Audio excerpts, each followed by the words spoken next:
Hello everyone, उम्मीद करता हूँ कि आप सब खैरियत से होंगे।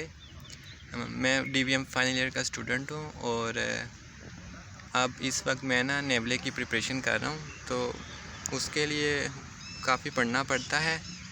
तो पढ़ तो मैं रहा हूँ लेकिन फिर भूल जाता होता था, तो फिर मैंने किसी से सजेशन ली कि अभी मुझे क्या करना चाहिए, मैं कैसे मेमोराइज़ करूँ।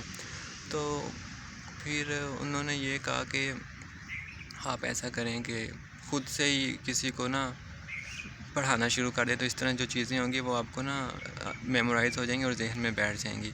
तो अभी के फाइनल ईयर के हम लोग स्टूडेंट हैं, तो सभी बहुत ही मसरूफ़ हैं अपने करियर के हवाले से। तो फिर मैंने सोचा कि क्यों ना मैं खुद ही कैमरे के आगे जो कुछ मैं पढ़ता हूँ वो मैं रिवाइज़ करूँ और इसको फिर अपलोड भी कर दूँ, तो ये एक बेटर ऑप्शन रहेगा मेरे लिए। तो नेवले जो स्टूडेंट्स पास कर लेते हैं वो काफ़ी अच्छी लिविंग जो है वो अफोर्ड कर लेते हैं। अगर आपका यूएसए जाने का प्लान नहीं भी है, तो अगर आप मर्क मैनुअल अच्छी तरह प्रिपेयर कर लेते हैं तो आप लोग कहीं भी दुबई के अंदर भी पेट प्रैक्टिस आसानी से कर सकते हैं। जो मर्क मैनुअल है वो एक होली बुक है डीवीएम वालों के लिए, जिसमें ऑल एस्पेक्ट्स ऑफ स्टडी जो है वो इंक्लूडेड हैं, from basic to advanced diagnosis. तो चूँकि अभी इस वक्त जो समर का सीज़न चल रहा है यहाँ हमारे सिटी में, तो मतलब पूरे पाकिस्तान में समर चल रहा है इस वक्त, तो मैंने ये सोचा कि सबसे पहले जो स्टार्ट लिया जाए वो फ़ीवर ऑफ अननोन ओरिजिन से लिया जाए। जो फ़ीवर ऑफ अननोन ओरिजिन होता है, इसको हम लोग हाइपरथर्मिया भी कह सकते हैं। ये ऐसा बुखार होता है कि जिसके अंदर हमें कोई वजह नहीं पता चल रही होती कि ये फ़ीवर किस वजह से हो रहा है। नॉर्मली जो फ़ीवर होता है वो 3-4 वजूहात की वजह से होता है। या तो वो कोई इन्फेक्शन की वजह से फ़ीवर होता है, या फ़ीवर कोई इन्फ्लेमेटरी रीज़न्स होती हैं, या इम्यून मीडिएटेड होता है, या कोई फंगल इन्फेक्शन या वायरल इन्फेक्शन हो सकता है। न्यूप्लास्टिक डिजीज़ में भी फ़ीवर होता है। लेकिन जो फ़ीवर ऑफ अननोन ओरिजिन है, इसको हम लोग ह्यूमन में तो डिफ़ाइन कर सकते हैं, लेकिन जो एनिमल्स हैं इसके अंदर हम लोग इनको डिफ़ाइन नहीं कर सकते, क्योंकि जो एनिमल्स हैं डिफरेंट स्पीशीज़ होती हैं इसमें, तो हर स्पीशीज़ का जो बॉडी टेम्परेचर होता है वो डिफरेंट होता है। तो एनिमल में फ़ीवर ऑफ अननोन ओरिजिन को डिफ़ाइन करना इट्स वेरी डिफ़िकल्ट टास्क। तो ह्यूमन में जो फ़ीवर ऑफ अननोन ओरिजिन को डिफ़ाइन किया जाता है वो इस तरह किया जाता है कि अगर किसी पेशेंट का जो बॉडी टेम्परेचर है वो 101 डिग्री फ़ारेनहीट से ज़्यादा हो, और ये टेम्परेचर जो है वो परसिस्ट कर रहा हो, या रिकरेंट अकरेंस हो इसकी टेम्परेचर की फॉर 2 to 3 वीक्स, तो हम लोग उसको कंसिडर करेंगे fever of unknown origin, provided के जो उसकी जो काजेज़ हैं वो हमें पता ना चल रही हो कि ये जो फ़ीवर है ये किस वजह से हो रहा है। जो फ़ीवर का मैकेनिज़्म है कि बॉडी कैसे इसको फ़ीवर हमें कैसे होता है, किस तरह बॉडी जो है अपना टेम्परेचर इन्हांस करती है, तो उसका ये होता है कि जो हाइपोथैलेमस है हमारे ब्रेन के अंदर होता है, ये थर्मोरेगुलेटरी सेंटर के तौर पे काम करता है। हाइपोथैलेमस को हम लोग थर्मोस्टेट भी कह सकते हैं। तो ये जो बॉडी टेम्परेचर होता है उसको नॉर्मल टेम्परेचर के ऊपर मेंटेन करके रखता है। जो हाइपोथैलेमस होता है यानी जो थर्मोस्टेट है बॉडी का, ये सिग्नल्स रिसीव करता है जो डिफरेंट स्टिमुलाइज बॉडी प्रोवाइड करते हैं, जैसे कि इंटरनल थर्मो रिसेप्टर्स होते हैं बॉडी में, और एक्सटर्नल थर्मो रिसेप्टर्स होते हैं जो कि हाइपोथैलेमस को स्टिमुलस प्रोवाइड करते हैं, और फिर उसके बाद हाइपोथैलेमस एक्ट करता है, या तो सेट पॉइंट को वो बढ़ा देता है या कम कर देता है, ताकि वो जो बॉडी का टेम्परेचर है उसको as close to normal body temperature के ऊपर मेंटेन किया जा सके। होम्योस्टेसिस एक ऐसा मैकेनिज़्म है कि जिसके अंदर जो बॉडी है वो अपना टेम्परेचर और जो है वो मेंटेन करती है। अगर फॉर एग्जांपल आउटसाइड जो इन्वायरमेंट है वो काफ़ी हॉट है, तो जो बॉडी है वो स्वेट के थ्रू या फिर स्वेट के थ्रू वो बिहेवियरल चेंजेस होती हैं, और दूसरी जो है वो फिजियोलॉजिकल चेंजेस होती हैं। जब आउटसाइड टेम्परेचर हाई होता है, जो उसमें फिजियोलॉजिकल चेंजेस होती हैं वो ये होती है कि जो बॉडी है हमारी या एनिमल्स की जो बॉडी होती है, तो उसमें स्वेटिंग शुरू हो जाती है, पेंटिंग वगैरह, डॉग्स के अंदर पेंटिंग होती है। जो एनिमल्स होते हैं वो मुंह खोलकर सांस लेना शुरू कर देते हैं, जिससे जो बॉडी टेम्परेचर है वो काफ़ी डिक्रीज़ हो जाता है। तो ये एक नॉर्मल फिज़ियोलॉजिकल बॉडी टेम्परेचर फिज़ियोलॉजिकल मैकेनिज़्म है जिसके थ्रू जो बॉडी है वो अपना टेम्परेचर ना डिक्रीज़ करती है। और दूसरी बिहेवियरल चेंजेस होती हैं जिसके अंदर ये होता है कि एनिमल्स जो है वो जो हॉट इन्वायरमेंट होता है वहाँ से शिफ्ट होकर कोल्ड इन्वायरमेंट की तरफ जाना शुरू कर देते हैं। मिसाल के तौर पर अगर कोई एनिमल सनलाइट के अंडर खड़ा हुआ है तो वो प्रेफर करेगा कि वो शैडो में चला जाए, मे बी ट्री के अंडर चला जाएगा, या कोई शेल्टर हो तो वहाँ चला जाएगा। हम लोग अपने एनिमल्स को कैसे बचा सकते हैं हाइपरथर्मिया से? वो इस तरह के अगर हम लोग उनको अच्छी बेडिंग प्रोवाइड करें, समर्स के अंदर हम लोग उनको पीने के लिए ठंडा पानी दें और उनको AC air condition rooms provide किए जाएं, तो जो हाइपरथर्मिया का जो केसेस हैं वो काफ़ी हद तक ख़त्म हो सकते हैं। एक टर्म यूज़ होती है पायरोजेंस। पायरोजेंस इनको कहते हैं कि ऐसे एजेंट्स जो कि जो बॉडी का टेम्परेचर है वो ना इंक्रीज़ कर देते हैं। तो पायरोजेंस में क्या क्या इंक्लूड होता है? इसमें टॉक्सिन्स इंक्लूड होती हैं, इसमें ड्रग्स इंक्लूड होती हैं, इसमें बैक्टीरियल और वायरल प्रोडक्ट्स होते हैं जैसे जिनको एक्सोटॉक्सिन्स कहा जाता है। कुछ ऐसी ड्रग्स भी होती हैं जो पेशेंट्स मेडिकेशंस के ऊपर होते हैं, उनका भी बॉडी टेम्परेचर है वो उन मेडिकेशंस की वजह से ना इन्हांस हो जाता है।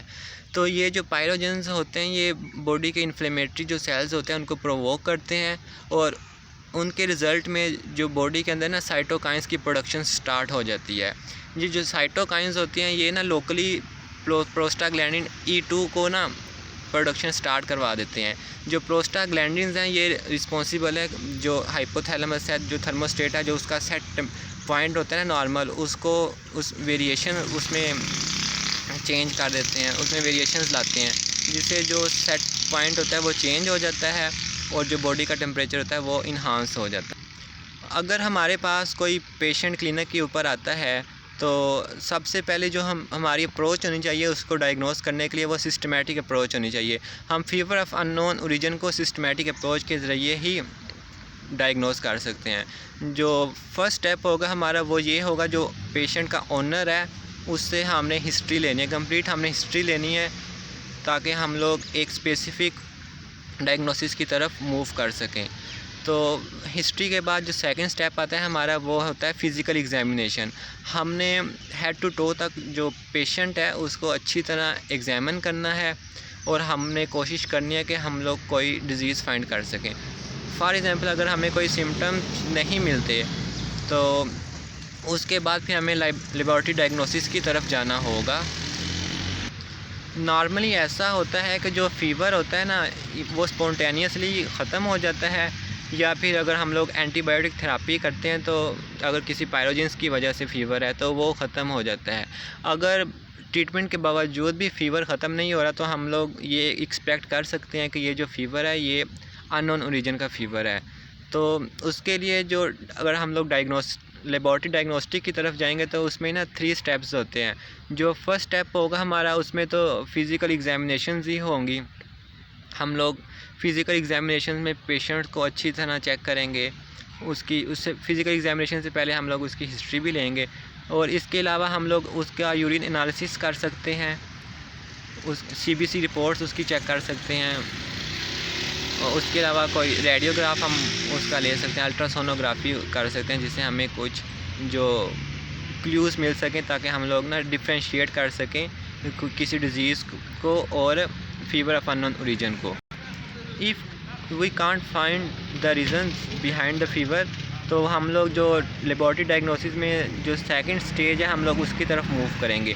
जो सेकंड स्टेप आता है ना डायग्नोसिस में उसमें हम लोग ये करते हैं कि जो एब्डोमिनल अल्ट्रासोनोग्राफी हम लोग करते हैं जिसमें हम लोग ये डायग्नोस करने की कोशिश करते हैं कि जो पेशेंट है उसके इंटरनल कोई एब्सेस तो नहीं है, पेरिटोनाइटिस वगैरह तो नहीं है। जो उसके अलावा हम लोग बोन्स का रेडियोग्राफ लेंगे। उसके अलावा हम लोग ना जो लिम्फ नोड्स हैं उसको एस्पायरेट करेंगे। तो डिफरेंट ऑर्गन्स को हम लोग एस्पायरेट करके ना कल्चर्स बना के हम लोग ब्लड सैंपल्स लेके तो डायग्नोस कर सकते हैं कि कौन सी बीमारी है। और अगर ये दोनों स्टेप्स भी हमारे लिए फ़ायदेमंद साबित नहीं होते, हमें कोई क्लू नहीं मिलता किसी स्पेसिफिक डिज़ीज़ का, तो हम लोग थर्ड स्टेप की तरफ जाएंगे। जो थर्ड स्टेप होता है उसमें हम लोग बोन मैरो को एस्पायरेट करते हैं, और उसके अलावा जो डेंटल रेडियोग्राफी हम लोग उसकी तरफ भी मूव करते हैं। तो ये फीवर ऑफ अननोन ओरिजिन ज़्यादा कॉमन नहीं है, ये कम ही होता है। ज़्यादातर जो फ़ीवर होता है वो किसी डिज़ीज़ की वजह से ही होता है। ये जो फ़ीवर है इट्सेल्फ ये डिज़ीज़ नहीं है, ये एक डिज़ीज़ का साइन है। एंड के ऊपर हम लोग आते हैं कि हम अगर हमें पेशेंट्स में हम लोग ये डायग्नोस कर लेते हैं कि ये फ़ीवर ऑफ अननोन ओरिजिन है, तो इसके लिए हम लोग क्या ट्रीटमेंट प्रोटोकॉल फॉलो कर सकते हैं। तो सबसे पहले तो हमने ये करना होगा कि जो बॉडी का जो इम्यून सिस्टम है उसको सप्रेस करने के लिए हम लोग उसको कॉर्टिकोस्टेरॉइड्स दे सकते हैं, जिससे जो साइटोकाइंस की प्रोडक्शन है उसके नतीजे में प्रोस्टाग्लैंडिन E2 की प्रोडक्शन जो है वो स्टॉप हो जाएगी। तो जो बॉडी का टेम्परेचर है वो ना फिर नॉर्मल सेट पॉइंट के ऊपर आ जाएगा। इसके अलावा हम लोग एंटी इन्फ्लेमेटरी ड्रग्स भी दे सकते हैं, जिससे ये जो है जो फीवर ऑफ अननोन रीजन है वो वैनिश हो सकता है। और अगर हम लोग ये सस्पेक्ट करते हैं कि ट्रू फीवर है, ट्रू फीवर में ये होता है कि जो बॉडी का टेम्परेचर होता है वो 103 से 106 डिग्री फ़ारेनहीट बॉडी का टेम्परेचर होता है, जबकि फीवर ऑफ अननोन रीजन के अंदर जो बॉडी का टेम्परेचर होता है वो 106 डिग्री फ़ारेनहीट को भी क्रॉस कर जाता है। तो अगर तो सीज़न्स के ऊपर भी ये डिपेंड करता है कि अगर सीज़न हम समर का है तो समर में तो टेम्परेचर जो इन्वायरमेंट का वो काफ़ी हाई होता है, तो हमें ये करना होगा जो एनिमल है उसकी जो बेड जो उसका इन्वायरमेंट है उसको हमने चेंज करना होगा। उसको डायरेक्ट सनलाइट के अंडर खड़ा करने के बजाय हम लोग उसको कोई शेल्टर प्रोवाइड करेंगे जहां उसको शेडो मिल सके और कूल इन्वायरमेंट मिल सके। और ड्रिंकिंग के लिए हम लोग एनिमल को कोल्ड वाटर प्रोवाइड करेंगे, ताकि जो उसका जो इंटरनल टेम्परेचर है, जो इंटरनल ऑर्गन्स का टेम्परेचर है वो कम हो सके। जो बॉडी का मैकेनिज़्म है ना फीवर का, वो 3 वजूहात की वजह से होता है। एक तो ये होता है कि जो बॉडी के अंदर जो हीट की जो प्रोडक्शन है वो ज़्यादा हो रही है। दूसरा ये होता है कि बॉडी के अंदर जो हीट लॉस है वो कम हो रही है। और जो थर्ड जो रीज़न होता है वो ये होता है कि जो बॉडी है वो जो हीट है वो ज़्यादा गेन कर रही है। हीट ज़्यादा कहाँ से गेन की जा सकती है? वो इन्वायरमेंट से गेन की जा सकती है। अगर कोई फायर के पास एनिमल खड़ा हुआ है तो ज़ाहिर बात है फायर की जो हीट है वो डायरेक्ट एनिमल के ऊपर इम्पैक्ट करेगी। डायरेक्ट सनलाइट जो है वो भी एनिमल के ऊपर इम्पैक्टफुल होगी। अगर हम लोग जस्ट ट्रू फीवर की ट्रीटमेंट करना चाहते हैं तो उसके लिए हमें एनसेड्स का प्रोटोकॉल यूज़ करना होगा। जो स्मॉल एनिमल्स हैं जिसमें डॉग्स कैट्स आ जाती हैं, जिसमें शीप गोट आ जाती हैं, तो इसमें हम लोग जो एनसेड यूज़ कर सकते हैं वो मिलोक्सिकेम यूज़ कर सकते हैं, कीटोप्रोफिन यूज़ कर सकते हैं और एस्प्रिन यूज़ कर सकते हैं। जबकि जो लार्ज एनिमल्स हैं जिसमें कैटल, बफलो और हॉर्सेस वगैरह आ जाते हैं, तो इसके अंदर हम जो प्रेफरेबली हम लोग यूज़ करेंगे फिनाइलब्यूटाज़ोन और फ्लूनिक्सिन मैग्लोमीन। ये थेरापी जो है हम लोग 3 डेज़ के लिए करेंगे। तो होपफुली इसके साथ जो बॉडी का टेम्परेचर है वो नॉर्मल हालत पर आ जाएगा। और अगर हम लोग सस्पेक्ट कर रहे हैं कि ये किसी पायरोजन की वजह से है तो फिर हम लोग एंटीबायोटिक थेरापी भी करेंगे।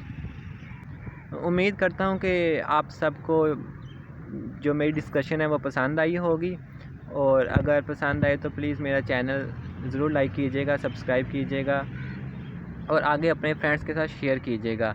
तो ये एक सीरीज़ होगी मेरी, मैं इंशाल्लाह डेली बेसिस के ऊपर जो डिज़ीज़ मैं मर्क मैनुअल में पढ़ा करूँगा तो वो मैं रिवाइज़ ऐसे ही किया करूँगा कैमरे के सामने आके, ताकि मुझे परमानेंट मेमोराइज़ भी हो जाए और औरों का भी फ़ायदा हो सके।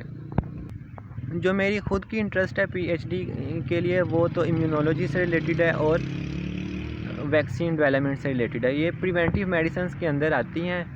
मुझे जो इम्यून सिस्टम है और जो सर्कुलेटरी सिस्टम है ये बहुत पसंद है। तो जो आज तो मैंने एक रैंडम टॉपिक उठा लिया था, fever of unknown origin due to summer only.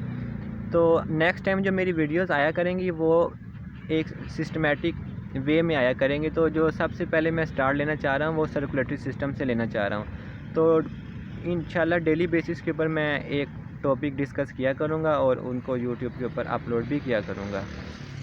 आप सब अपना ख्याल रखिएगा। अल्लाह हाफिज़।